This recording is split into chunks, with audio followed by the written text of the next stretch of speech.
जौन शंका हो आप लोग कैला और जेके जाए को हो निकल जा आराम से। आप जा भी सकते हैं और इससे जात यहाँ जा कोनो बात नहीं बा। घरे वालन के जाए के नींद खराब करबे और कुछ नहीं। खुरा पास सूझी हम जानत है और का मेहरारू लेटी रही खोदबे बे मतलब के उठा उठा वह गरियाई की दहिनाती गाड़ा कच्ची नींद में आए। अब भाई तेज तो न कही लेकिन यह के मन में तो गरियाइन दे ही। बैठा डॉक्टर साहब आप तो न जाबे जा दुसु दैन दे आप जा सकत है जे दई दे वो जा सकत है जे नहीं दे वही की इजाजत नहीं बे। सोई थी मैं आहा खोई थी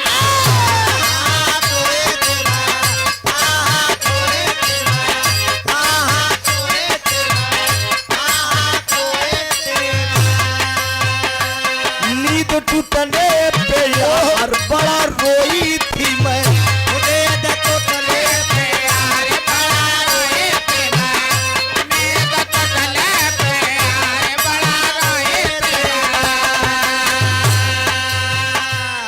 मेरे रोने पे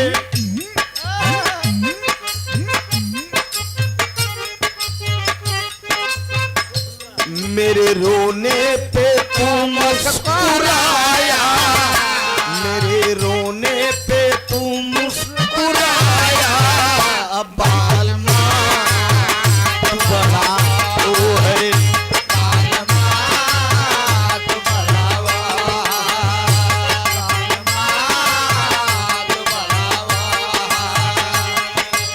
अच्छा भैया एक भाई का मोबाइल खो गया है।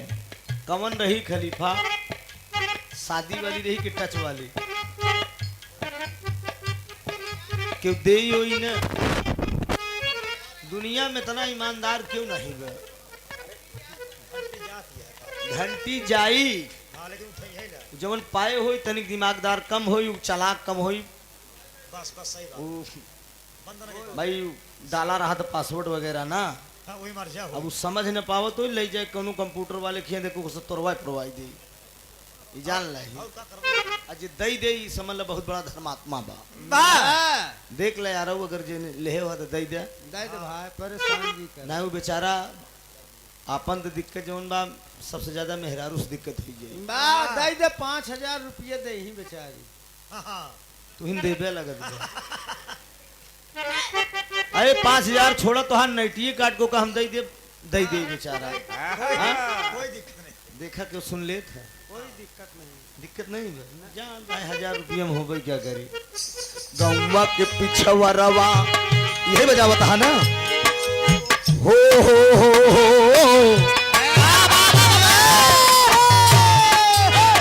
गौवा के पिछवा रवा चांद जब निकले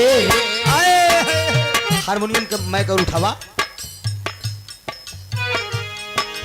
गौवा के पिछवरवा चांद जब निकले धीरे धीरे नदिया किनार चली गौवा के पिछवरवा चांद जब निकले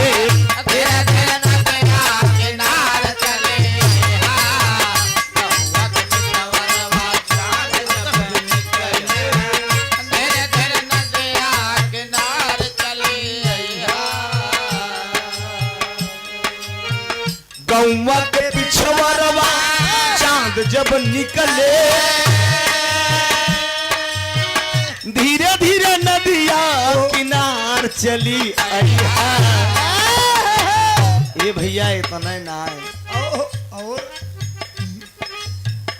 नदिया में पानी ए मोरी गोरिया हो नदिया में पानी भरल होई गोरिया सरिया गया चली नदिया में पानी भरल होई गोरिया नैया पे होए सवार चले नदिया में पानी भरल होई गोरिया नैया पे होए सवार चले हमार कहना बा नैहर में मनवा न लागी रे गुजरिया, नैहर में मनवा न लागी रे गुजरिया, सरवा के लइके ससुराल चली भैया, नैहर में मनवा न लागी गुजरिया, सरवा के लइके ससुराल चली भैया।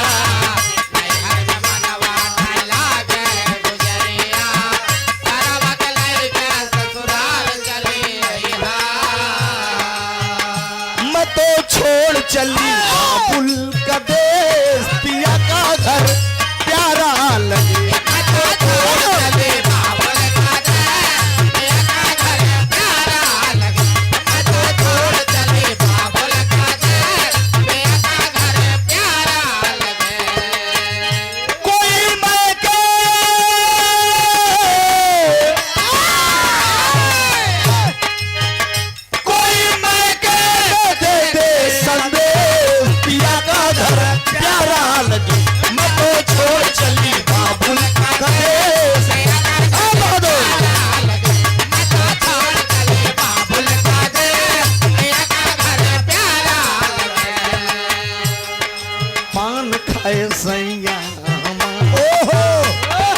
सामरिया सूरत पे लाल लाल पान खाए सैया, सूरतिया होठ लाल लाल पान खाए सैया।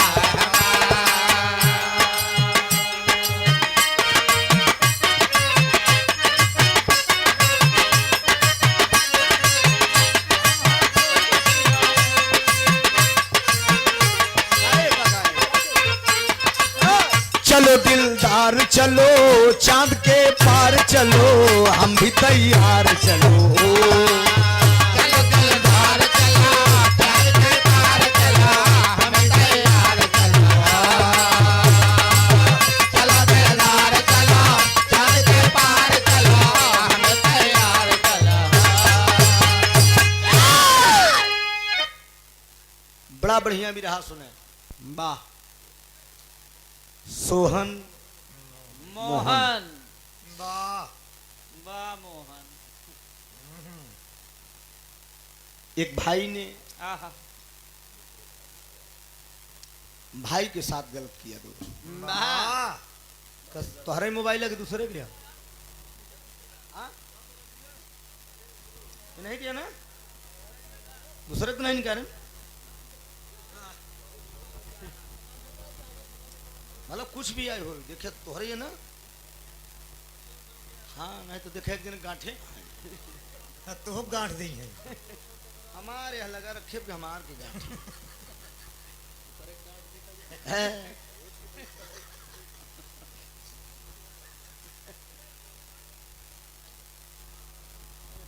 हमरा मैडल क्या आई? अब यही से हिंदुस्तान में एकता नहीं भाई। हाँ और 3-4 जने बोल के कह रामायण फमायण छोड़ेंगे जो है कांड गाँव में। हाँ रामायण चल रहा तो कांड हो गया। अब रामायण होत रहा तो कांड हो गए। अब यह नंबर आज कहता रामायण गाँव में। अरे यार गजब है। एक जने कहा था रामायण, हम बुजुर्ग तो काम बुढ़वा लागत है।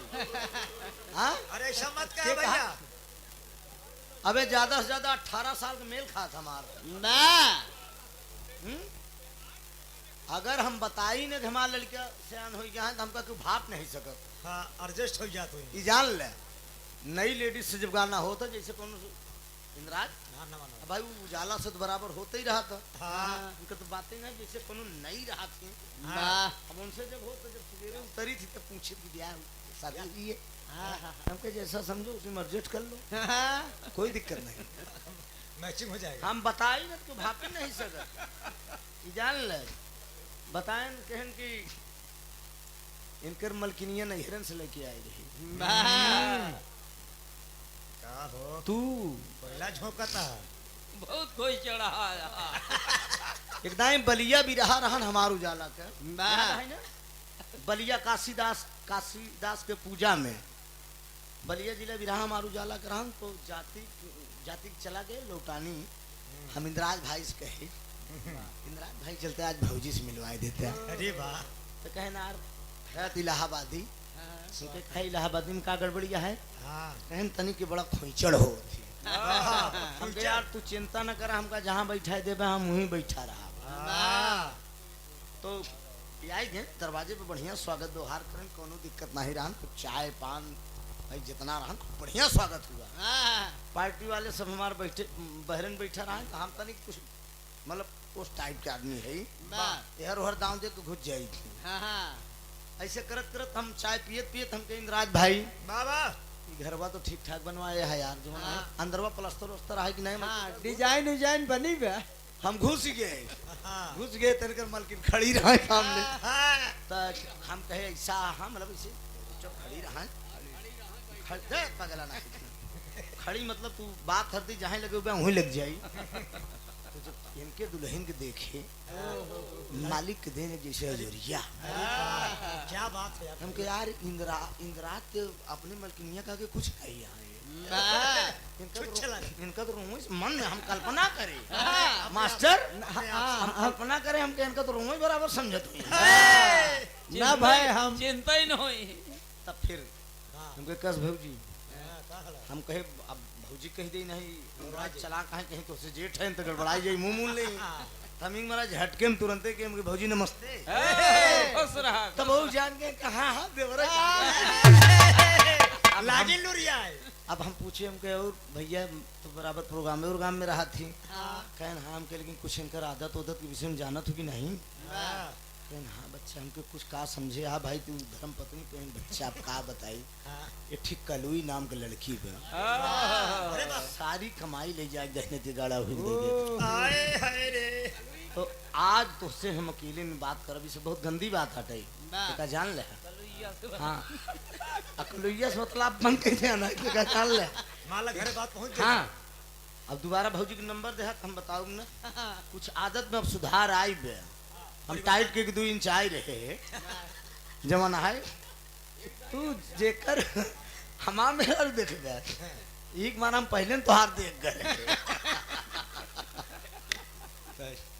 ये हंसी मजाक का कलाकार हैं अगर थोड़ा से आनंद नहीं लिया जाएगा तो ठीक नहीं होगा आप सबों का प्यार दुलार है अब आप सबका आदेश एक कांड दोहर से सुना वाह कांड हम गाई दे या देखिया ला हैदर उस्ताद का कांड सुना ठीक चला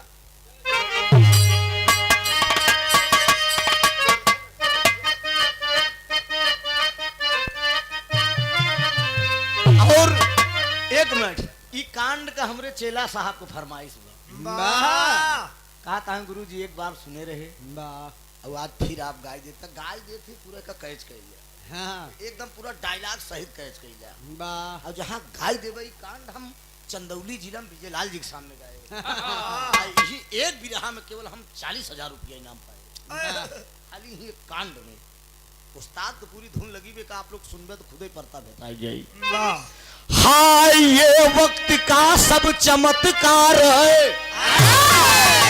लोग बेटों की कीमत लगाने लगे शादियों ब्याह में घर से कुछ कम मिला तो लाकर अपनी बहू को सताने लगे कोई देता जहर कोई धाता सहर किसी को तो फांसी का फंदा मिला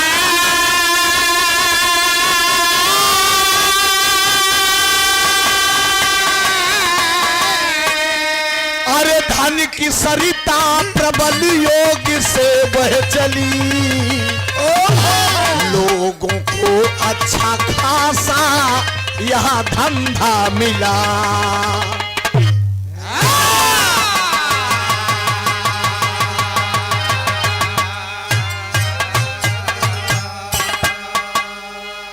अभी अभी आप लोगों ने सुना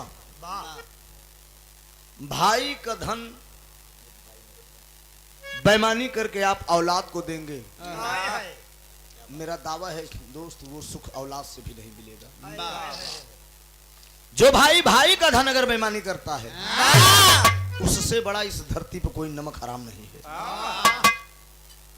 ये जान लीजिए औलाद का स्थान औलाद का है आए हाय हाय और भाई का स्थान भाई का है, ये जान लीजिए। भाई कौन है जो भाई की मदद न करे। मिल गए हो अगर प्यार के मोड़ पे, मिल गए हो अगर प्यार के मोड़ पे, तो आज मिलने मिलाने का वादा करो। मिल गए हो अगर प्यार के मोड़ पे,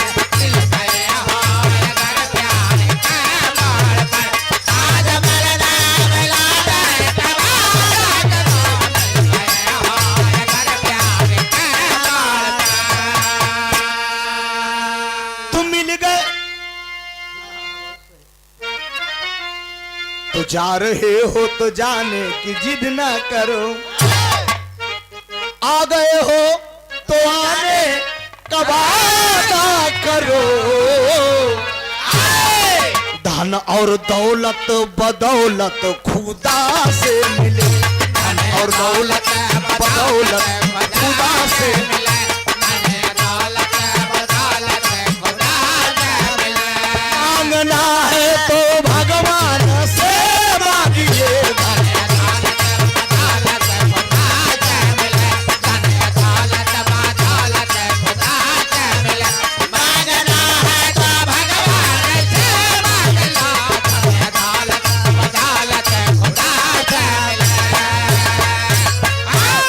सबसे करता करम झोली भर देता है, अरे करके अनुरय विनय शान से मांगिए। कहानी की शुरुआत यहीं से है दोस्त। धन के लोभी दरिंदों का यहाँ कुछ काम नहीं,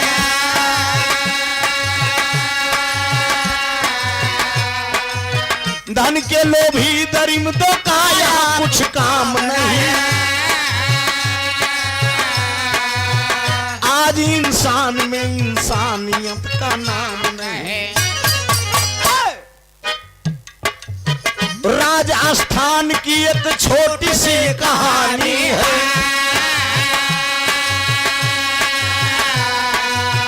राजस्थान की एक छोटी सी कहानी है।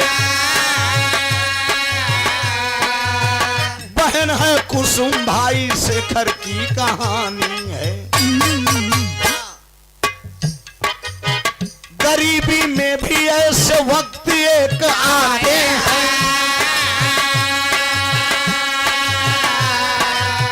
गरीबी में भी ऐसे वक्त एक आते हैं। गैर तो गैर है, अपने भी भूल जाते हैं। ए बाबूजी, जेकर दिन खराब होता है इस धरती पे ई कल्पना करके हम देखे है। मैंने खुद अपनी जिंदगी में इस चीज को देखा है दोस्तों।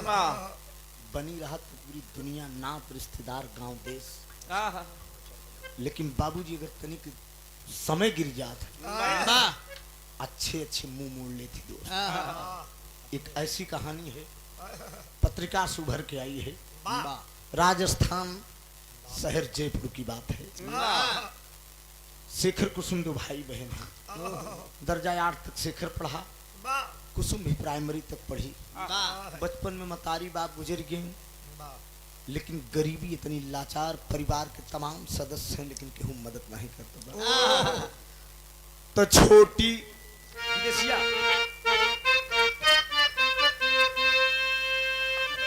अरे छोटी रे उमरिया में, अरे माई बाप मरी गई रे,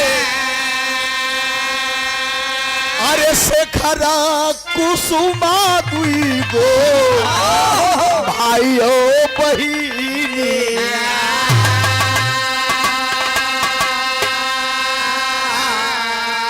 अरे शेखर कुसुम दुई नौ करते मजूरी या हो, अरे थोड़े बहुत मिट्टी जाला पेटे कई अगीनिया।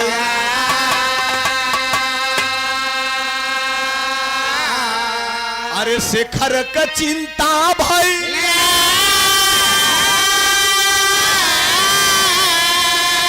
ए भैया अरे कहाँ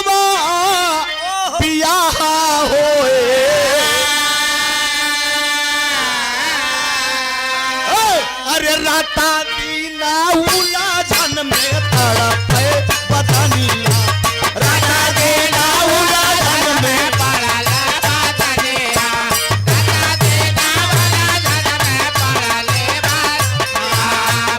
दीना पड़ल बदनिया दीना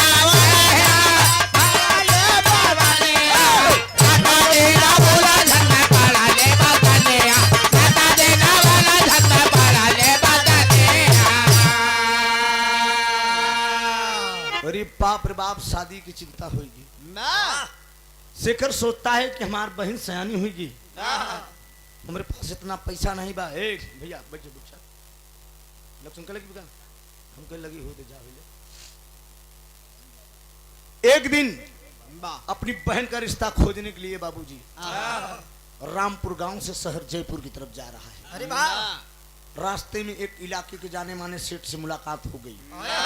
यही जो सेठ हैं यही समाज का सबसे गंदा आदमी है, जिकरे पास पैसा हुई जाता ये जान ल बाबूजी उनके पास खुरा पास सूझ ही लागत। अरे धरती पे दोस्त बात थोड़ा से कड़वी लागी जरूर, जितना आज बड़ा आदमी बना है सब नंबर 2 की धंधा से बना है। जान ले एक गरीब इंसान तो एक वक्त का रोटी अपने परिवार को खिलाई दे दो। ये जान ले मेहनत मजदूरी के एक इंसान परेशान रहा था। लंबा लंबा कुर्ता, लंबी टोपी, हाथ में सोटी लिए और नाम बा सेठ जी के प्रभु दयाल। अरे वाह, शहर जयपुर से रामपुर की तरफ आ रहे हैं। रामपुर से शेखर जात बा। रास्ते में मुलाकात होगी। एक सारे का काम का बा प्रभु दयाल का। कहा भैया कमन कटा हो देखा तीन समारे रहा ये आखिरी गाना है। एक बाद वाह, निकला हुई जाए। प्रभु दयाल का काम। प्रभु दयाल के एक दोस्त है जिसका नाम है प्रताप। प्रभु दयाल और प्रताप दोनों मिलकर लड़की के फसावत ही ले जाएगा बैश्या को कोठे पे बैठ डावत। आज शेखर की मुलाकात प्रभु दयाल से हुई। प्रभु दयाल का देख के शेखर कहा है दादा नमस्ते। नमस्ते। जीते रहो बेटा। कहाँ जा रहे हो? वाह, कहा दादा हमार बहन कुसुम सयानी होगी, ओकरे शादी की चिंता बा। कहे अरे पगला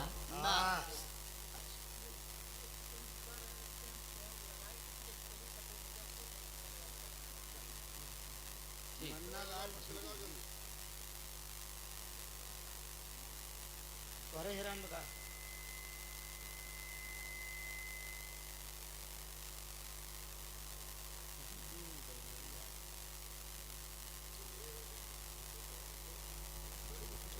बताया ना।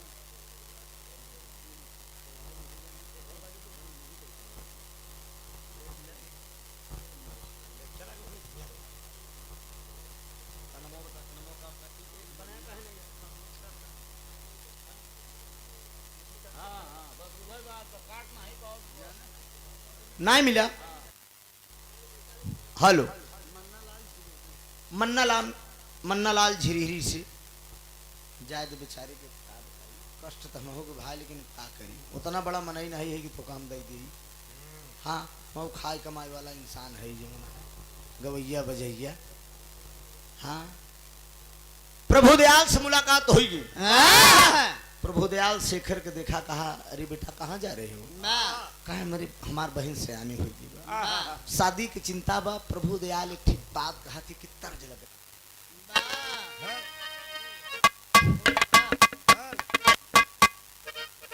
हेलो हेलो हेलो चले नहीं चर्चा आइंदा कोनो दिक्कत नहीं बा। ठीक बा हेलो चली।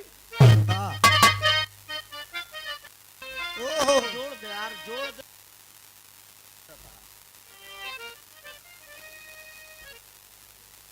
ढील है ये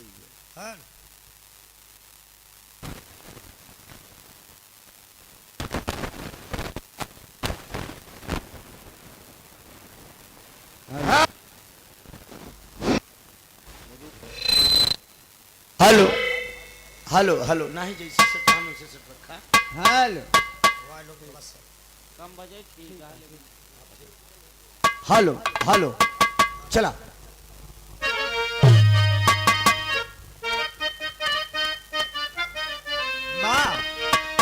अरे हंस के ज देखा तू एक बेरिया, अरे हंस के ज देखा तू एक बेरिया, हम मरी मरी जाई तोहार क्रिया। लेकिन बाबूजी प्रभु दयाल शिखर से का कहत बा, वाह अरे पाई नैहर में बहुत दुलार बहिनी, अरे पहली नैहर में बहुत दुलार बहिनी, पहले देखबई हम चली के तोहार बहिनी, पहले देखबई हम चली के तोहार बहिनी। राजा गड़बड़ाई के ऐसे बोल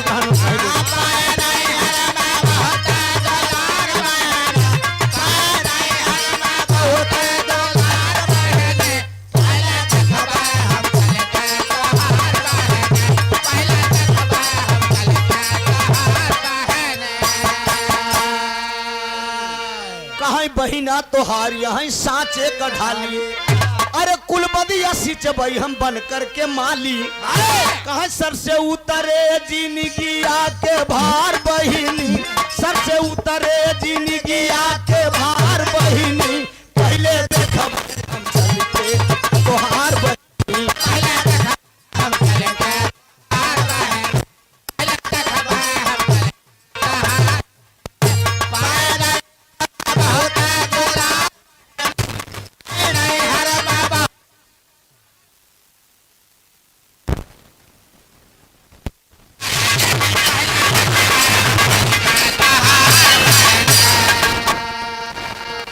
कहे ए बेटवा, हमार बेटवा विशाल बीए में पढ़त बा। अरे वाह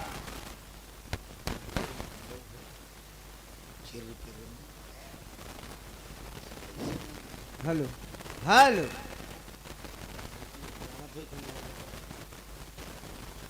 हमार बेटवा विशाल बीए में पढ़त बा। तेरी बहन अगर मुझे पसंद आ गई तो हम शादी के लिए कहा ठीक है दादा। लिया गया दरवाजे पे, बाबूजी जो भी उस गरीब को रूखा सूखा था, बहन कुसुम आई गई, गरीब बिटिया, बाबूजी खटही लुगरी पहन कईयों पेना लगा बा, लेकिन मालिक दिन गरीबन बढ़ावा ना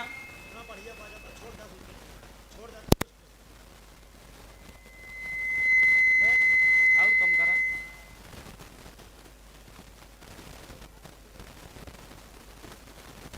गरीबन के घरे सुंदर बिटिया हो गई तरह।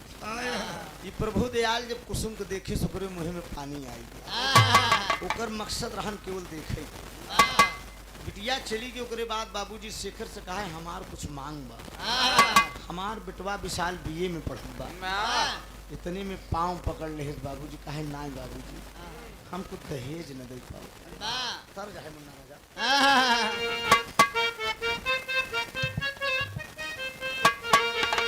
अरे गोरी छम छम पयलिया बजा वही लगलिन, प्रभु दयाल का पाँव पकड़ के बाबूजी गरीब कहत बा, अरे कुछ मांगा जिन मांगा नवा गरीबी घेरे बा, कुछ मांगा जिन मांगा नवा गरीबी घेरे बा, अरे खाई का खाना जाए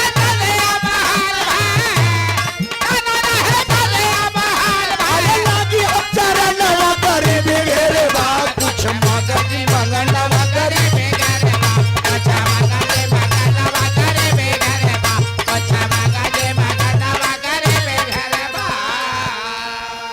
अरे गुस्से में उठ के तबले बोला देखवार हो, गाले पे शेखर के तमाचा दिया,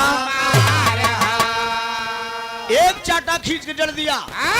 हराम खोर, तेरे पास पैसा नहीं तो बिना पैसे की शादी कैसे होगी? कहे बाबूजी हम गरीब इंसान है, तो गरीब है तो हमारे बहन की शादी न हो। कहा अगर इतना रुपया तो का हम कमाएंगे कि तोर घर भर जाई।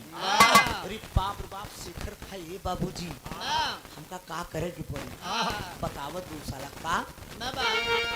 अरे अपने बहन के लुटाए गए बच्चा, अरे भाई हम खजाना गरीब घेरे बा, कुछ मांगा जी मांगा नवा गरीब घेरे बा,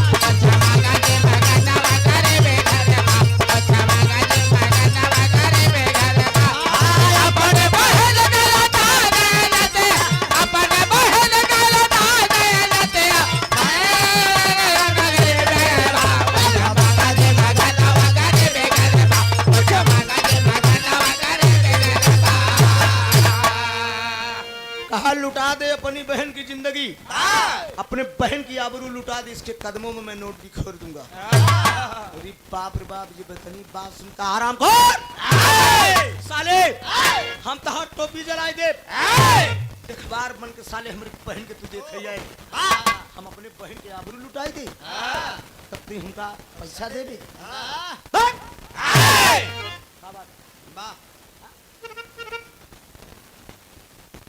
तब हमरे बहन की शादी हुई, कहा तेरी बहन जिंदगी में कुंवारी रह जाएगी, रख अपनी बहन को कुंवारी तू। गाल पे तमाचा मार के चला गया बाबूजी।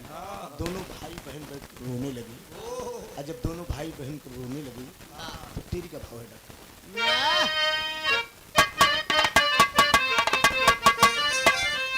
अरे राम बहिन का के सजाए डोलिया, अरे तकंपित घड़ा शोक में अंबर नीर बहाए, बहिन का के सजाए डोलिया।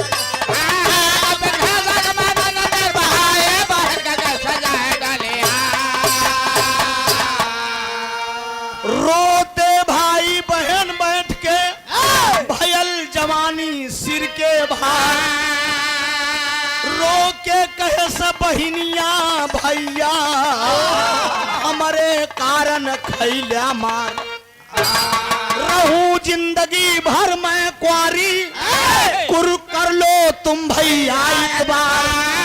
अरे रोवत देखा भाई बहन के, अरे बोली बहिना शेखर बिरन से, हमें न चाहिए से नूर लीला।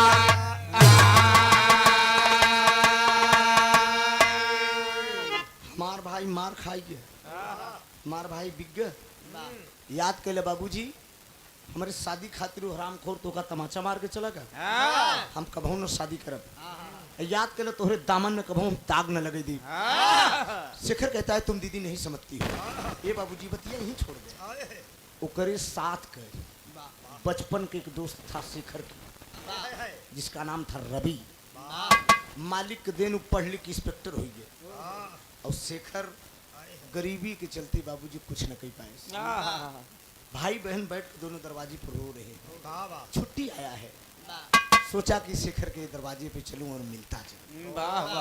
बुलेट लेके बाबू जब दरवाजे पे आया, दोनों भाई बहन बैठ कर रो रहे हैं। इतने में बाबूजी कहा नमस्ते भैया शेखर। नमस्ते। क्या बात से तुम रो रही हो? कहा दादा प्रभु दयाल मेरी बहन को देखने आए थे, उन्होंने कुछ दहेज की मांग की, मैंने इनकार कर दिया, मेरे गाल पे तमाचा मार के चले गए। अरे बाप रे बाप, जब रवि कुमारी बात सुने बहुत कष्ट हुआ। दोस्त हो तो ऐसा हो। प्रेम का नाम राज प्रेमी मौर्य जी, दोस्त हो तो ऐसा हो। गाना सुना पहले। हाँ हाँ, लेकिन मन कहाँ लगा सुना था, खड़े खड़े सुना था। कहा सुनो तुम्हारी बहन से कोई शादी नहीं कर रहा है ना? कहा नहीं भाई। तो रवि कुमार एक बात कहता है शेखर से। क्या? शेखर ने तब रवि कुमार से सारी बात बताया। अरे रवि कुमार भीगी आंखों से वही मित्र को गले लगाया हो।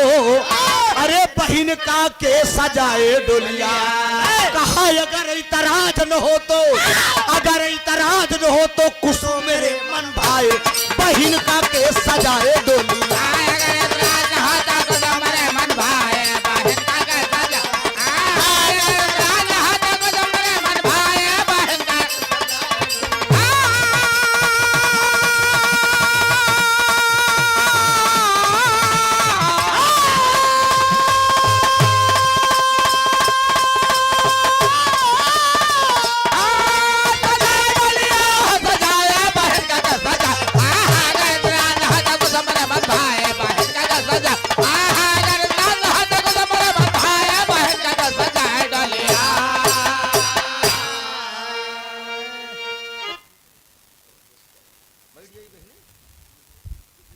का करे फनवावत हाँ। तब जब यही सब निकोर्रा करेगा हैं? एक तरफ कहबा कांडव गावा तो जब कांड उंड फाने के मतलब कि फिर बड़ा जात है कुछ वाह पहले ने बताया होता लुस्काए के हर हर बैठ जाई था तो गीत गावेगा बोला यादव जी भवानीपुर से नहीं उनकर कहना कि जल्दी से के नंबर दे दे उजाला के गाना और गवाओ लेकिन अब एका सुना जब फनवाए यहाँ तब का पहले सुना हाँ समझे 100 रुपया का पुरस्कार दातार सुखी रख सब भैया लोग सुखी रहा वाह अभी कहा काट पीट के गाओ तो गाना को ऐसी तैसी करे खोद भली कह दी कहा कुसुम मुझे बहुत अच्छी लग रही है बिना दहेज की मैं शादी करूंगा अरे बाप रे बाप शेखर का है भाई हमका रिश्ता मंजूर है मिठाई ले आए बाबूजी मुंह में डाले से चला गया अब कुसुम इतना खुश हुए कि आज हमार शादी हम गरीब की बिटिया है हम गरीब की बिटिया है भगवान हमरे खाए के ठिकाना नहीं रहा लेकिन आज हमार हे दुनिया का मालिक मेरा पति इंस्पेक्टर है एक ही तर्ज लगे पतरकू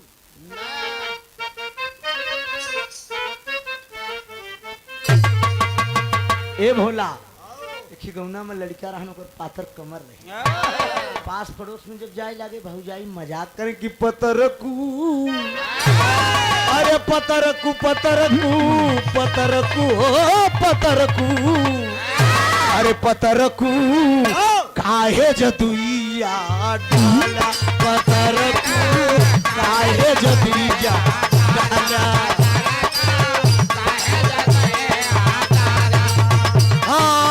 दियत जिंदगिया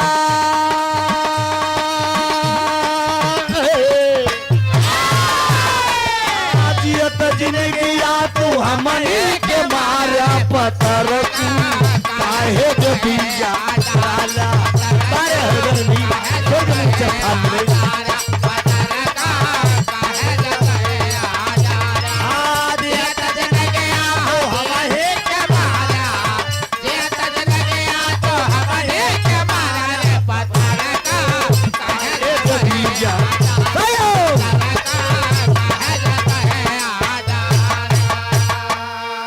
बाप रे बहिनिया बहिनिया नाच नाच सबके बताव बहिनिया नाच नाच सबके बताव हाँ मनवा के अपने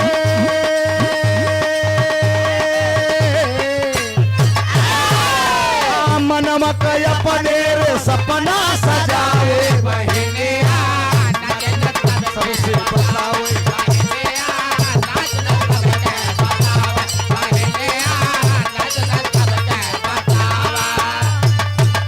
अच्छे बिरना दुल्हा दुल्हा हमार हम फौजी जमानवा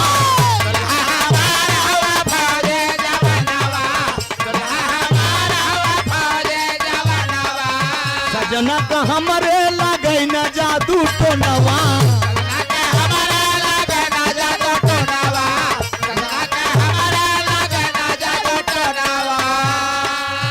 मनवा रे मनवा रे मनवा रे मनवा का अपने रे सपना सजावई मनवा का अपने रे सपना सजाव बहिनिया नाच नाच सबके बताव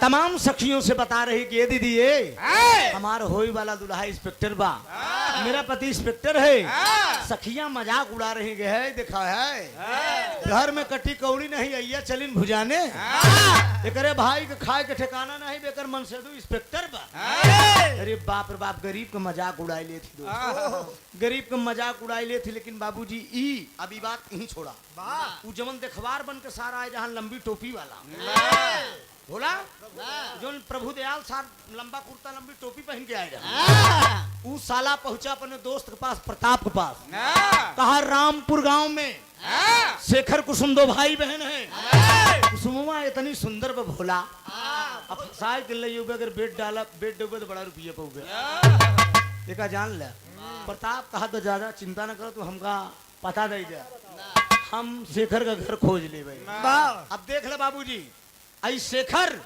अपनी बहन कुसुम से कह रहा है कि दीदी तोहार 3 महीना बियाह बा, वाह हम कुछ रुपया शहर से कमाई ली, नौकरी खोजने के लिए रामपुर से जयपुर की तरफ जा रहा है और वो प्रताप जयपुर से रामपुर की तरफ आ रहा है शेखर का घर खोजने के लिए। रास्ते में दोनों की मुलाकात हो गई। प्रताप को देख कर शेखर नमस्ते किया और बाबूजी नौकरी की फरियाद रख दिया। तो तरज के लाइन बा,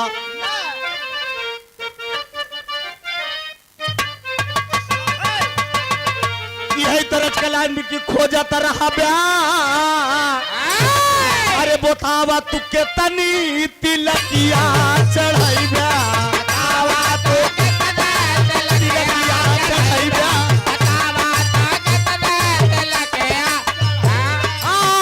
माई का समय सना, माई का समय तू दुल्हा न पाई ब्याह, बतावा तू के तनी तिलकिया चढ़ाई ब्याह, बतावा तू के तनी तिलकिया चढ़ाई ब्याह, बतावा तू के तनी तिलकिया चढ़ाई ब्याह, तिलकिया चढ़ाई ब्याह, तिलकिया चढ़ाई ब्याह, बतावा तू सारे तिलकिया चढ़ाई ब्याह, बतावा तू के तनी तिलकिया चढ़ाई ब्याह। ई हैदर उस्ताद हमरे गायक की गोरखी दुल्हनिया से सदिया रचैबे ए सारे, अरे गोरखी रे गोरखी रे गोरखी रे गोरखी, गोरखी दुल्हनिया से सदिया रचैबे। ए भैया भंवरी तो घूम जा लेकिन एक काम करा, अरे माई कसम यस्तु, अरे दुल्हा न पैब्या, सारा जल्दी जमन करे घुक कैले जा। हाँ? ई बात का बात है बाबूजी, लेकिन ये शेखर प्रताप से कह रहा है, अरे सहरिया में कौनो नौकरिया दिलाएगा, सहरिया में कौनो नौकरिया दिलाएगा, सहरिया में कौनो नौकरिया दिलाएगा, नौकरिया दिलाएगा, नौकरिया दिलाएगा, सहरिया में कौनो नौकरिया दिलाएगा, सहरिया में कौनो नौकरिया दिलाएगा। काहे भेजबे बहिनिया तो डोलिया ससुरबा, अरे कमाई के कौनो ए बाबू जतनिया बताई दे, सहरिया में कौनो नौकरिया दिलाई दे। प्रताप कहा तुझे नौकरी चाहिए? कहा हाँ बाबूजी हमारे बहन की शादी हुई वाली बा, आप अमीर लोग अगर मदद करते तो हमारे बहन की शादी हो जाए। तो बोला प्रताप शेखर, अरे माना बचनिया, अरे अपने हिया से अरे गरीबी या मिटाइला, सहरिया में कौनो नौकरिया दिलाए दा। कहा ए शेखर तुझे 50 रुपया रोज मिलेगा। कहा बाबूजी काम बतावा। कहा बंगले की सफाई कर दो, झाड़ू पोछा लगा दो, आने वाले मेहमानों को सत्कार से बैठा के उन्हें जल जलपान कराओ। कहा बस इतना ही? कहा तुझे 50 रुपया रोज मिलेगा, यानी कहने का मतलब कि 1500 रुपया मंथली मिलेगा। गरीब मगन बाबूजी आज प्रताप के घरे और लई के झाड़ू जूठी है, देखा बड़वार मनई गरीब पे कैसे परेशान करते हैं। कुछ देरी की बात प्रताप कहा ए शेखर कुर्ता उतार के खूंटी में टांग दे, अब प्रेम से सफाई कर। कहा अच्छा बाबूजी ठीक कहा है आप। कुर्ता उतार के खूंटी में टांग दे बाबूजी। ओकरे बाद कहा एक गिलास जरा पानी लाओ। पानी लेने जब गया शेखर, कहा ले जाकर गिलास रखाओ। अब बाबूजी जैसे पानी ले गए तो सोने की अंगूठी, जंजीर, घड़ी उतार के मेज पे धई दे। और जब मेज पे धई दे बाबूजी खा ले जाकर गिलास रखाओ। गिलास में जब रखे के बाबूजी तीनों सामग्री उठा के प्रताप शेखर के कुर्ता के जेबा में डाल दे। अरे बाबा आज कुर्ता के जेबा में डाल दे बाबूजी लई के गरीब गिलास रख के आज झाड़ू जुट गए। कुछ देरी के बाद फिर प्रताप कहता है कि क्या समय होगा, जरा घड़ी में देखो। इतने में बाबूजी शेखर का ये बाबूजी घड़ी तो आप ही पहने रहे, आप ही जाना का हरामखोर साले, नहीं तो घड़ी में यही मेज पे रखी थी क्या हुई? कहा बाबूजी ऐसी बात ना। कहा साले हरामखोर तुम चोर हो। कहा बाबूजी हम थोड़े घरे मजदूरी करे आई ही चोरी करे ना आई है मैं खींच के तमाचा तमाचा जड़ दे बाबू ओती के बहन निखोती के यार अब पैसा है पास में तो साथी रुपया वाले के जो है दरोगा पुलिस सुनत ये का जान ले थाने में फोन का दरोगा साहब पूरी फोर्स के साथ आए कहा क्यों बे साले चोरी करने आए कहा साहब हम चोरी करे ना आई है मेरे बहन की शादी परी बाबूजी हम गरीब इंसान एक की तर्ज का लाइन बा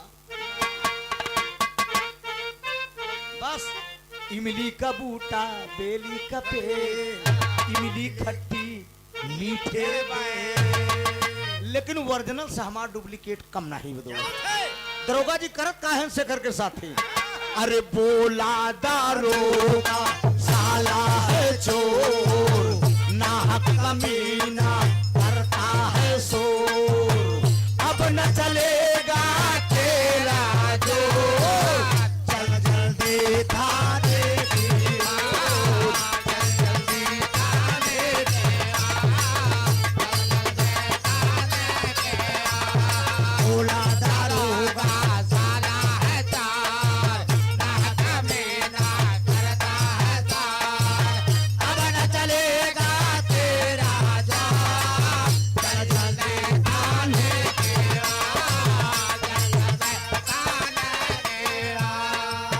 जहाँ जहाँ तूने चोरी किया है आज बताना होगा मारूंगा चालान भी होगा चाहे जेल बड़े धोखा बोला दारोगा साला है चोर ना कमीना करता है अब न चलेगा तेरा जोर चल जल्दी थाने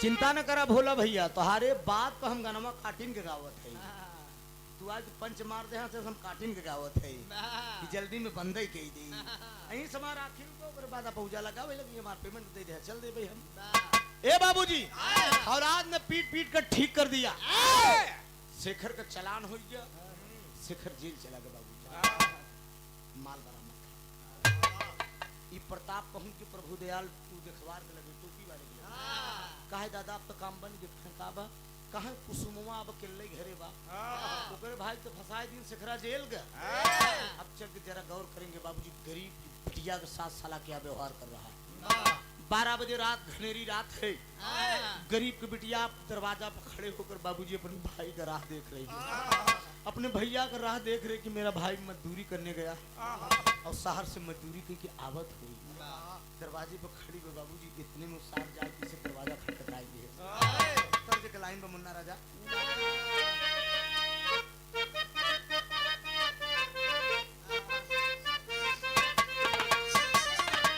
अरे स्वर्गा से सुंदर लागे अरे स्वर्गा से सुंदर लागे जनकपुर नगरिया आइले न बियाह राम सीता के कहे न नदी भौजैया दुई नौ एक समौरिया अदुनहु कपिया पर देसिया हो राम लेकिन 12 बजे रात ई हरामखोर गरीब के दरवाजे पे पहुंच के कहा हे कुसुम अरे यहाँ के पापी बोलै अरे यहाँ के पापी बोलै शेखर के दुबारा वा अरे यहाँ के पापी बोलै शेखर के दुआरिया भोला के वाड़ा बहिनी हो के पापी बोलै शेखर के दुआरिया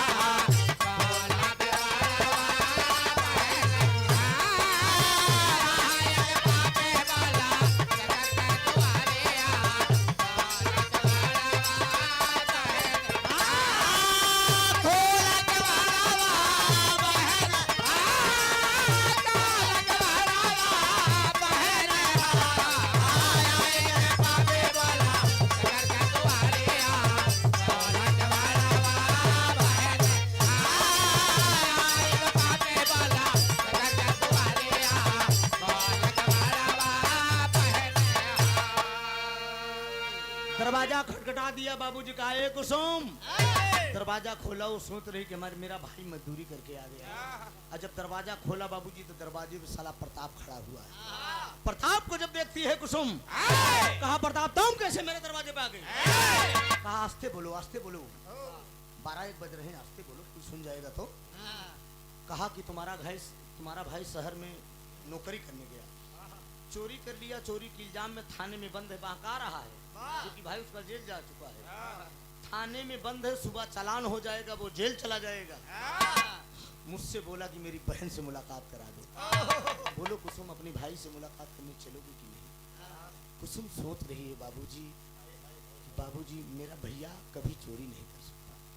मुझे पूर्ण विश्वास है मेरा भाई गरीब जरूर है लेकिन मेरा भाई चोरी नहीं कर सकता। लिया के चल दिया दोस्त, लिया के साला आगे आगे प्रभुदयाल, आगे आगे प्रताप, और पीछे पीछे वो बिटिया कुसुम चली जा रही है। रास्ते में बाबूजी एक बगिया पड़ी, रास्ते में एक बगिया पड़ी, बाबूजी लड़की के एक तमाचा खींच के मारा, लड़की के एक तमाचा मारा, लड़की गिर गई, सीने पे सवार हो गया हरामखोर। कहा कुसुम मैं तेरी इज्जत लूट लूंगा, इसके बाद तू कत्तई मुंह दिखाने के लायक नहीं रह जाएगी। अब बाबूजी सीने पे जब सवार है तो कुसुम से कहता क्या है? कहा लूट ले बराहिया में, अरे लूट ले बराहिया में सारा सिंगारावा,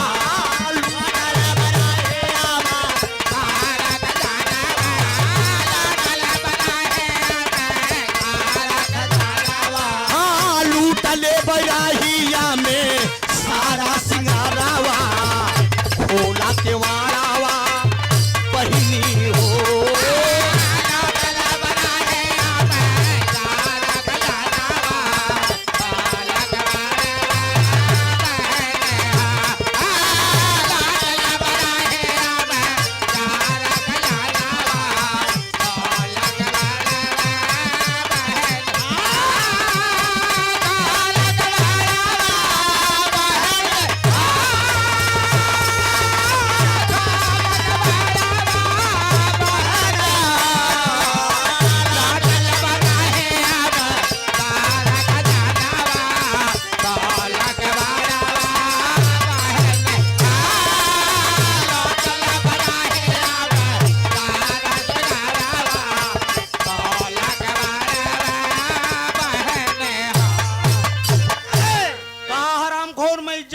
इसके बाद तुम मुंह दिखाने के लायक नहीं रह जाएगी।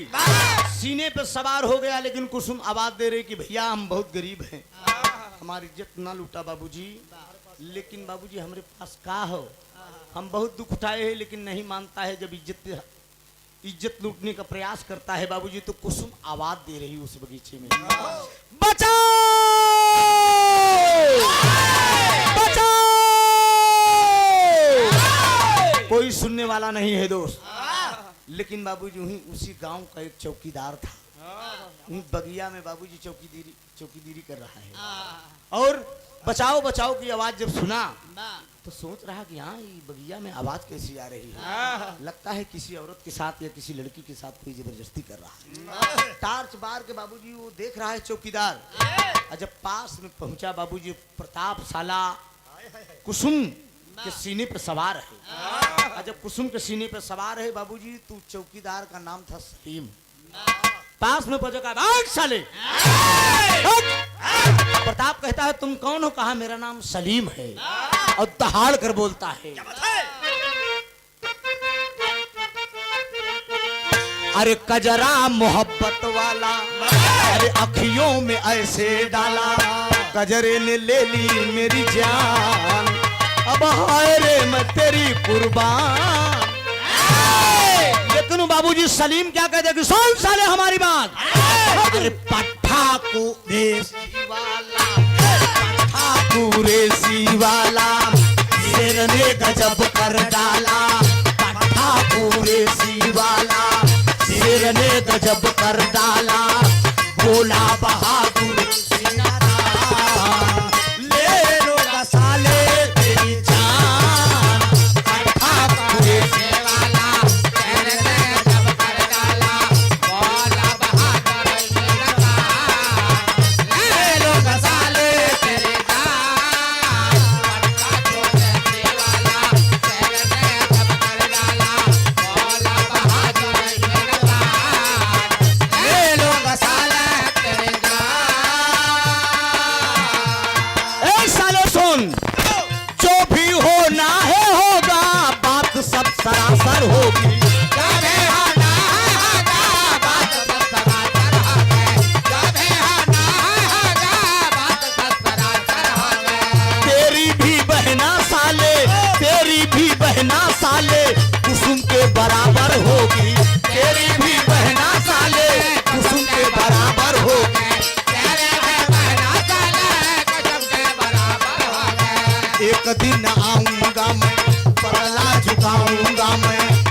दिन आऊंगा मैं, बदला चुकाऊंगा मैं, अगर मैं हूँ सच्चा मुसलमान, ले लूंगा साले तेरी जान।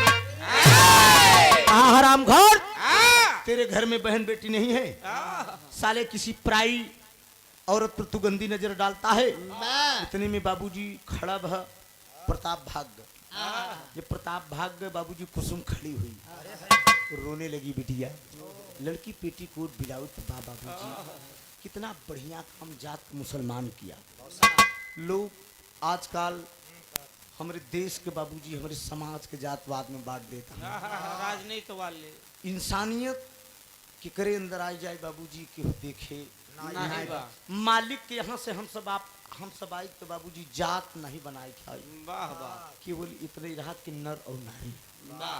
दोस्त। लेकिन यहाँ हमार रक्त और आप सबको रक्त मिलाए लेगा कुल एक ही होई दोस्त। लेकिन ई समाज छुआछूत जे जूता सिए लागो का चमार में घोषित के देहन, जे दूध दुहे लागो का अहिर, जे भाला फरसा चलावे लागो का छत्री बनाई देहन, जे पोथी पत्र पढ़े लागो का पंडित बनाई देहन। यही सब हो तो समाज में आडंबर फैला बा। लेकिन इंसानियत एक अलग चीज है दोस्त।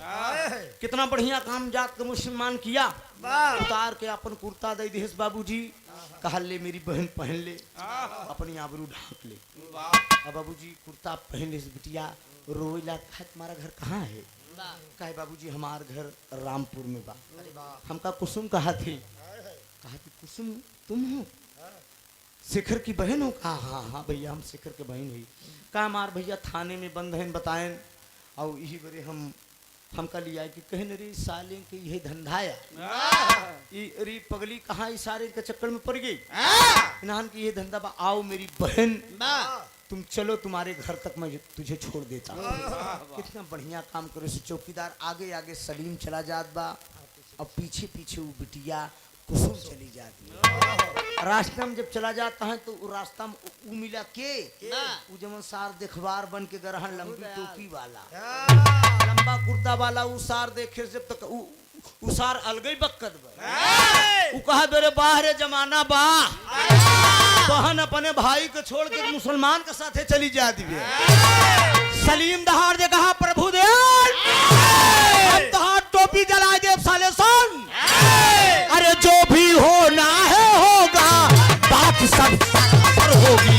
जब है होना होगा, बात सब बराबर होगी।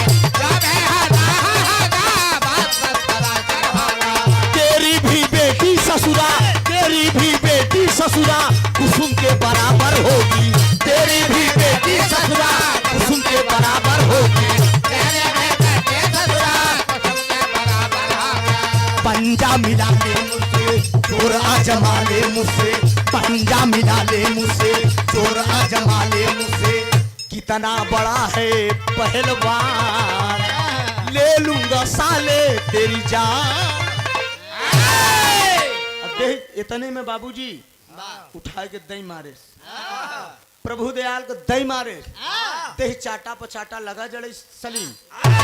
अब बाबूजी कुसुम खड़ी हुई के कहा तो और मारा भैया का यही हराम खोर हमका देखे के रहा ना हमारी इज्जत बेचे बेरे कहत रहा। इतने में दोस्त खतरा हो गया। ये लड़ाई देख के ये प्रताप बगली से चला जात रहा साला, और देखे बाबूजी झगड़ा तो लौट पड़ा दोस्त।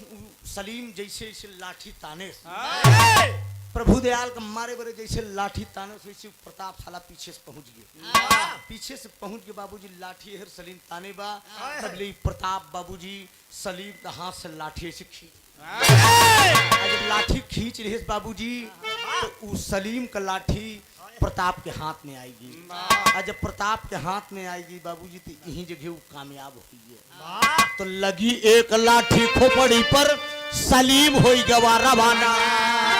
अरे आज बहिनिया रोवई बैठ के, अरे अब कमन मोर ठिकाना हो, अरे राम बहिन का के सजाए डोलिया।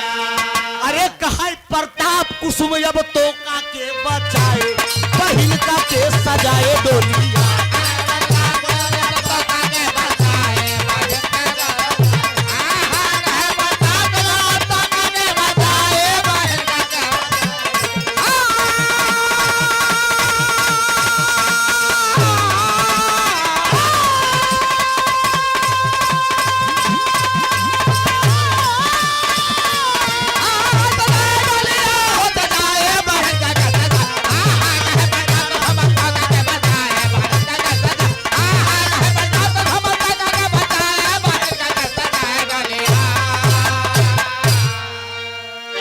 दीप प्रताप एक लाठी खींच के सलीम को मार दिया बाबूजी, और सलीम की खोपड़ी 2 टुकड़े में बढ़ गई।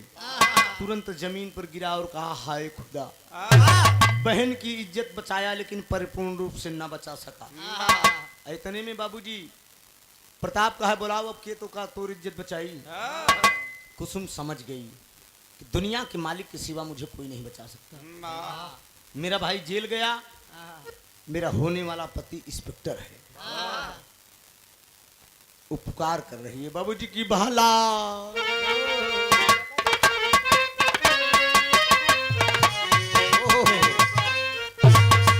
साजन फिल्म के गीत बकी बहुत प्यार करते हैं तुमको सनम, अरे कसम चाहे ले लो, अरे कसम चाहे ले लो, खुदा की कसम बहुत प्यार करते हैं तुमको सनम। लेकिन वो बिटिया समझ गई कि दुनिया के मालिक के सिवा मुझे कोई नहीं बचा सकता है। बड़े बड़े सेठ मिलकर बाबूजी अमरनाथ, बांकेलाल, प्रताप, प्रभुदयाल मिलकर इस सालों ने इज्जत तो लूटना चाहा, लेकिन मालिक ने इज्जत बचा दिया बाबूजी। लेकिन शहनाज बानो को कोठे पर 50,000 रुपए में उस लड़की को बेच डाले। वो समझ गई कि मैं बेच डाली गई। वही सोच क्या रही कि अरे भला भला कौन दुखिया को, अरे भला कौन दुखिया को देगा सहारा, भला कौन दुखिया को देगा सहारा, भला कौन दुखिया को देगा सहारा। सिवा रब के तू जाना, सिवा रब के तू जाना कोई हमारा, भला कौन दुखिया को देगा सहारा, भला कौन दुखिया को देगा सहारा, भला कौन दुखिया को देगा सहारा। सेवा रब के तू जाना, सेवा रब के तू जाना कोई हमारा, भला कौन दुखिया को देगा सहारा, भला कौन दुखिया को देगा सहारा।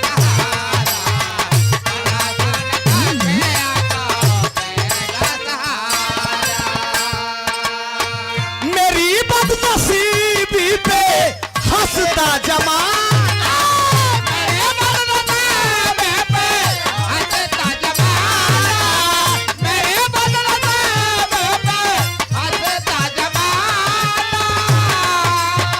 रूठा जहाँ पे है मेरा या बोदाना, रोटा जहाँ पे मेरा या बोदाना, रोटा जहाँ पे मेरा या बोदाना।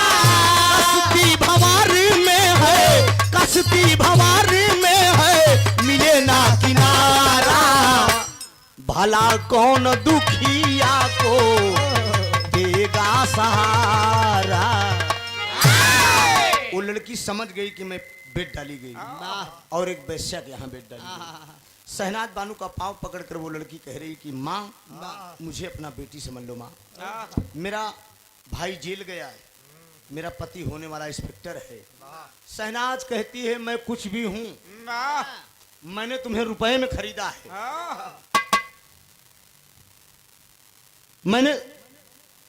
मैंने तुम्हें रुपए में खरीदा है। कहा माँ मैं तेरे लिए नाचूंगी, गाऊंगी, मुजरा करूंगी, सब कुछ करूंगी, लेकिन एक बात मेरी मान ले माँ। कहा क्या? कहा मेरी कभी इज्जत का सौदा मत करना। कहा बिटिया हमारा दावा बा जब तक तू हमारे जैसा ना बन जाबू तो इज्जत का सौदा ना हुई। बताइए एक वैश्या होके आज धर्म की माँ बन रही है बाबू। कहा कतई नहीं तेरी आबरू लुटेगी, ये मेरा दावा है। कहा माँ मुझे घुंघरू बांध दो पैर में, मुझे नचाओ, सिखलाओ, गवाओ माँ। लगी बिटिया आज मुजरा करे बाबूजी। वैश्या को कोठे पे मुजरा करे लगी। अब मुजरा का करत बिकी सुमोरे राम अभी दिखाई आजकल का गवैयन के जल्दी कम पल्ले न पड़ी। ये सब उस्ताद की लाइन है। और हैदर अली उस्ताद ऐसी सी लाइन गाते थे दोस्त कि अच्छे अच्छे कवि अच्छे अच्छे गवैया का माथा चकरा जाए कि हैदर अली क्या गा रहे हैं। सुमोरे राम धीरे से गागर उतार लियो हो कहीं लचकी न जाए कमरिया। सुमोरे राम धीरे से गागर उतार लिया हो कहीं लचकी न जाए कमरिया। सुमोरे राम धीरे से गागर उतार लिया हो कहीं लचकी न जाए कमरिया। कमरिया कमरिया कमरिया मोरे रामा लचकी न जाए कमरिया। कमरिया कमरिया मोरे राजा लचकी न जाए कमरिया। कमरिया कमरिया कमरिया मोरे राजा लचकी न जाए कमरिया। सुमोरे राम धीरे से गागर उतार लियो कहीं लचकी न जाए कमरिया। मोरे राम धीरे से गागर उतार लिया कहीं लचकी न जाए कमरिया। धीरे से गागर उतार लिया कहीं लचकी न जाए कमरिया। आज धीरे धीरे वो लड़की मुद्रा करने लगी। चर्चा का विषय पूरे शहर जयपुर में बन गया कि एक शहनाज बानू को कोठे पे कुसुम नाम की लड़की आई है। मुजरा करती है लेकिन इज्जत का सौदा नहीं करती है। हम बिस्तर नहीं होती है। अमरनाथ बांकेलाल प्रभुदयाल प्रताप मिलकर सब शहनाज के कोठे पर आए और तारू के नशे में बोले कि शहनाज आज अगर कुसुम को तुम मेरे हवाले नहीं करते हो तो रिवाल्वर की 6 की 6 गोली तुम्हारे सीने में उतार दी जाएगी। इतने में बाबूजी कुसुम सुन गई। कहा मैं सुन गई माँ। कहा बोल दो उन दरिंदों को बैठे मैं श्रृंगार कर रही हूँ। जाती है श्रृंगार कक्ष में बाबूजी लड़की श्रृंगार करती है। एकदम सिर से लेके पैर तक सज रही है एकदम। बाबूजी तब शहनाज आवाज दे रही कुसुम आओ बेटी महफिल में। अब मालिक का देन देखें लोग। मालिक का देन देखें। भाई उसका जेल चला गया है और रवि बहुत परेशान है कुसुम को खोजने में कि कुसुम न जाने कहाँ चली गई। जहां पर वो बिक के आई है, जहां पर वो बिक कर आई है उसी थाने में रवि कुमार की पोस्टिंग हुई है। बड़े दरोगा आर सक्सेना साहब बोले कि रवि तुम यहाँ नए नए आए हो बेटा, अगल बगल की कुछ गलियां हैं उसमें गुजरना तो निगाह मार देना, क्योंकि यहाँ लड़कियों का धंधा बहुत होता है। आज उन्हीं गली में को ड्यूटी लग गई रवि कुमार। अहर बिटिया सज गई बाबूजी। जब आगे बढ़ती है तो बैस्या को कोठे पे कोनो राम कृष्ण को मूर्ति रही, रंडी के कोठे पे कोनो भगवान को मूर्ति रही। जयपुर में माचिस चलत है जेकर नाम बा कन्हैया, वो पे भगवान मुरली मनोहर को फोटो बनी रही। वो माचिस को खोखा इसे उठाए ले, माचिस को खोखा उठाए के लगी चूमे बाबू। हे दुनिया का मालिक, बड़े बड़े भक्तों की आपने लाज बचाया है प्रभु। एक अबला आपके सामने पुकार कर रही है और क्या कहती है दोस्त।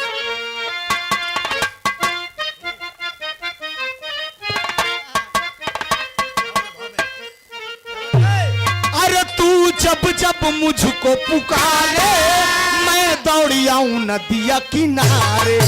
तू जब जब मुझको पुकारे मैं दौड़ी आऊं नदिया किनारे। तू जब जब मुझको पुकारे मैं दौड़ी आऊं नदिया किनारे। हर पल तेरा रास्ता निहारे, दिल लगे नहीं तेरे बिन यारे। हर पल तेरा रास्ता निहारे, दिल लगे नहीं तेरे बिन यारे। हर पल तेरा रास्ता निहारे, दिल लगे नहीं तेरे बिन यारे।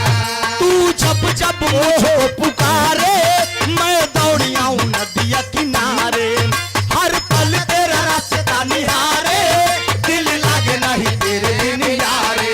मुझे आंखों में बिठा ले, मुझे सीने से लगा ले मेरे भोले साथिया। तुझे दिल दे दिया, मेरा दिल ले लिया। तुझे दिल दे दिया, मेरा दिल ले लिया। तुझे दिल दे दिया, मेरा दिल ले लिया। तुझे दिल दे दिया, मेरा दिल ले लिया। आज माचिस को खोखा चूम रही है बाबूजी। अब माचिस को खोखा चूम के दुनिया के मालिक मुरली मनोहर को वो बिटिया आवाज दे रही कि हे नंद बाबा के छैया, हे नंद बाबा के छैया, बलराम के छोटे भैया, हे नंद बाबा के छैया, बलराम के छोटे भैया, हे नंद बाबा के छैया, बलराम के छोटे भैया, घर घर माखन के खवैया, यशोदा के कृष्ण कन्हैया,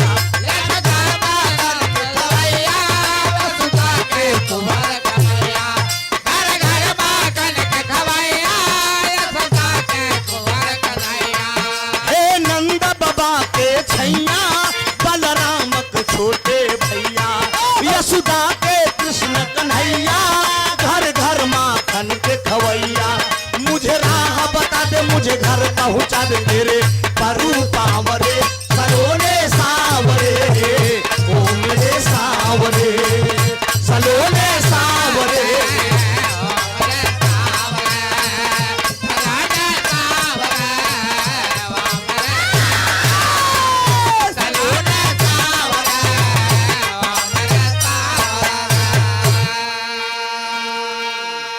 गौर करेंगे बाबूजी, माचिस का खोखा चूम के मुरली मनोहर को दुनिया के मालिक को याद कर रही है। इतने में शहनाज आवाज दे रही कि कुसुम क्या कर रही वहां खड़ी खड़ी। कहा गई आ गई मां, गाना एकदम करीब है बाबूजी, महफिल में पहुंचती है वो लड़की। मुजरा नंबर 2 लग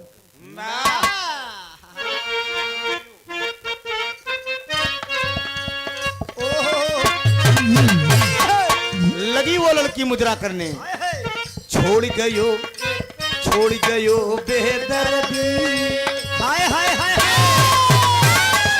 छोड़ गयो बेदर्दी, हम का लेना गया, दगा बजावा हम का लेना गया, छोड़ गयो बेदर्दी, हम का लेना गया, बेदर्दी हम का लेना गया, छोड़ गया बेदर्दी, हम का लेना गया, दगा बजावा हम का लेना गया। मुद्रा के भाव पे आप आदरणीय विपिन यादव डेयरी वाले खानापुर हंडिया के धरती से 101 रुपया का पुरस्कार भैया का प्रणाम हो। आशीर्वाद की परीक्षा है दोस्त। हमरे लल्ला यादव भवानीपुर से 100 रुपया का पुरस्कार भैया की तरफ से बहुत बहुत प्रणाम हो। आशीर्वाद की परीक्षा है। छोड़ गयो बेदर्दी, हम का लेना गया, हो दगा बजाओ हम का लेना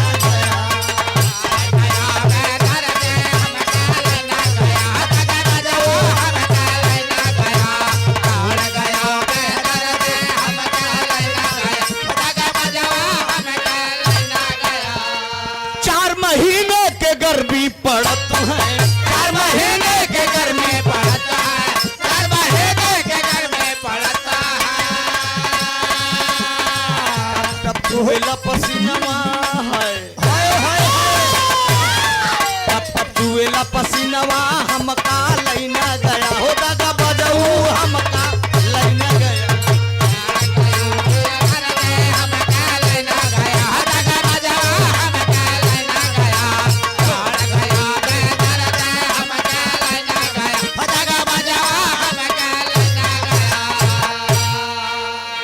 मुद्रा कर रही। इतने में जैसे प्रताप साला दाल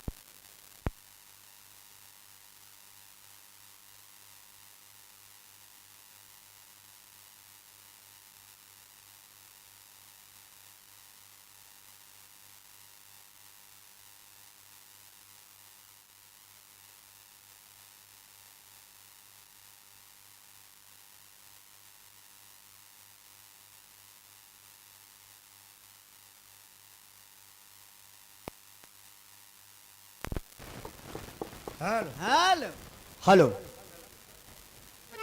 दारू के नशे में प्रताप जैसे उठा बाबूजी कलाई पकड़ने के लिए लड़की के। इतने में रवि कुमार पूरी फोर्स के साथ पहुंच गया। कहा खबरदार। इतने में बाबूजी 3 मंजिला से कूद के साला प्रताप फरार हो गया। बाकी सब लोग को कैद कर लिया। आई कुसुम बाबूजी घूंघट के अंदर से जब देखा रे बाप रे बाप, ये तो हमारे मन के देवता हमार रवि हमारे सामने आएगी। रवि कुमार कहे कि लड़की अपना घूंघट का ए दरोगा बाबू, अरे 4 महीने के जाड़ा पर तू है, 4 महीने के जाड़ा, 4 महीने का जाड़ा पड़ता थर थर कांपेला बदनवा, थर थर कांपेला बदनवा, हम कालैना गया हो दगा बजाऊ, हम कालैना गया।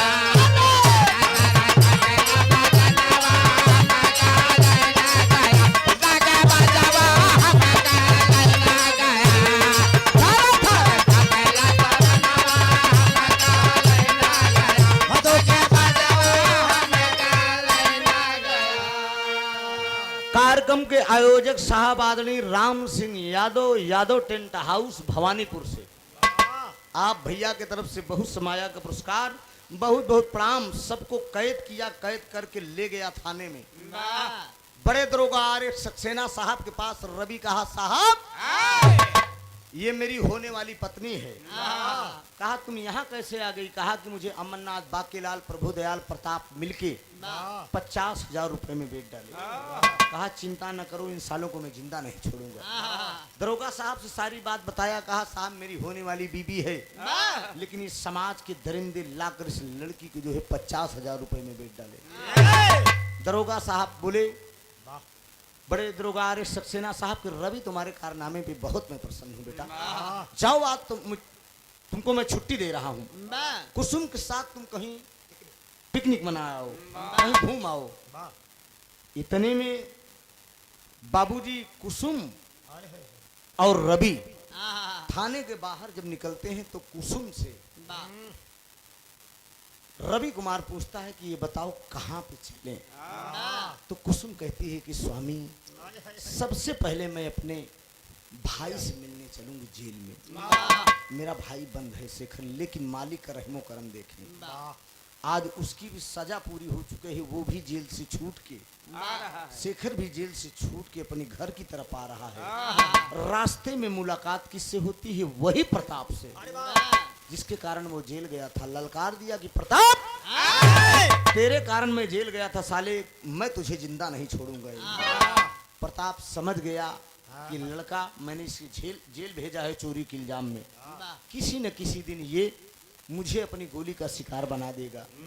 निकालता है रिवाल्वर और चला देता है बाबूजी सीने पे से करके। गोली लगी और लाश को जो है पैर से सड़क के किनारे करके और आगे बढ़ गया तो आल्हा गवा।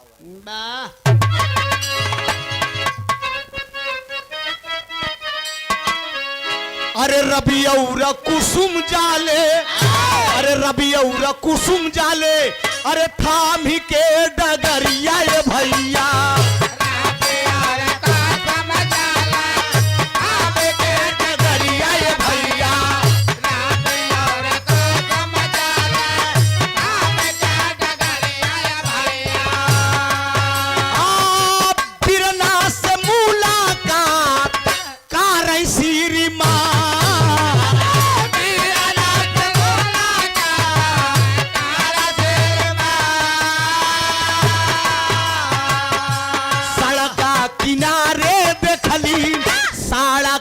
किनारे देखली पीरा का लसिया पंचौ, सड़क के किनारे पड़ी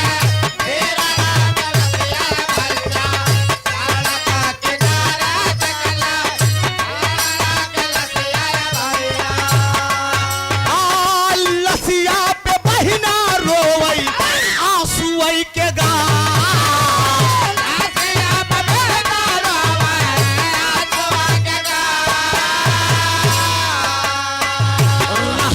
गरीबी जाबा सुन रहली सनुराय भैया, गरीबी जाबा सुन रहली सनुराय भैया, गरीबी जाबा सुन रहली सनुराय भैया। मगिया कसे नूर मिलल, अरे पीरना ना देखा। दोनों चले जा रहे हैं रास्ते में बाबूजी, सड़क के किनारे कुसुम की निगाह पड़ती है कि ये लाश कैसी है। पलट कर जब पास में लाश के जाती है, पलट के देखती है तो भाई की लाश रहती है। फूट फूट कर वो बहन रोने लगती है अपने भाई की लाश पे। और जब फूट फूट कर रोने लगती है तो आखिर में अपने उस पति के मदद से, रवि इंस्पेक्टर की मदद से वो करती क्या है, आखिरी भाव है।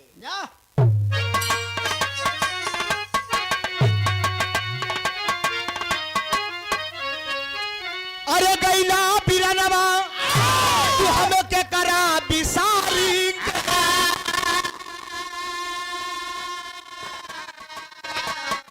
अरे कुसुम बहिनी या का डोलिया सवारी के अरे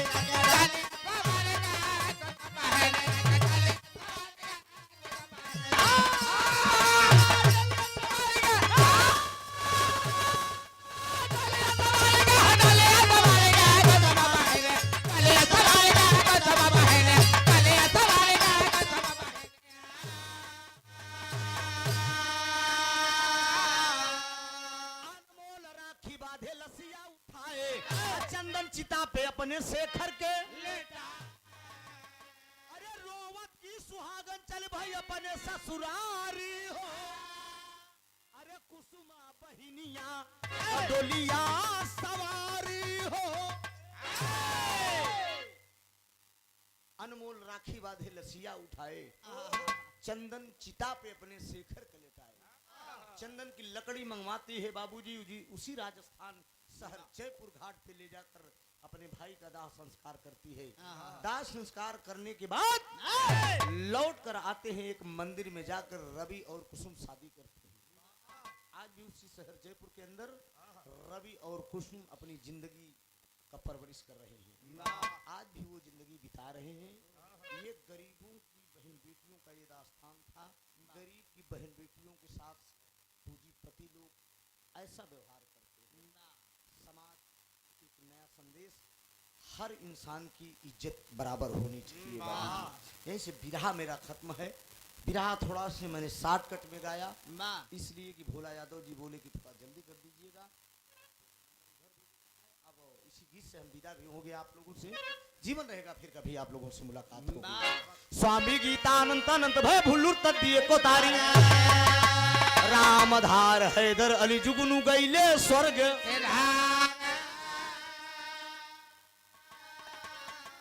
अरे बहन का केस सजाए डोलिया भाइयों होश में आओ त्रिभुवन ना जगाए। बहन का केस सजाए डोलिया राजा हो तो है कैसे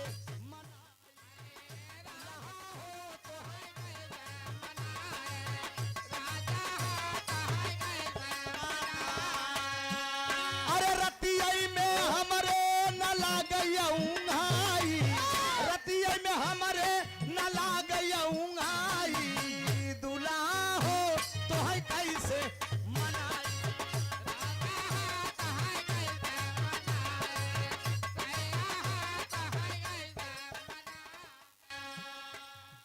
बीतल वाले पनवा जब आई गई जवान,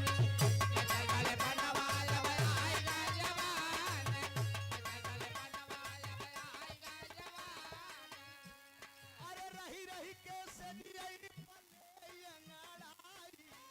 हाँ रही रही के सदियई पल्ले अंगड़ाई। सैया हो तो है कैसे मनाई, रजऊ हो तो है कैसे मनाई।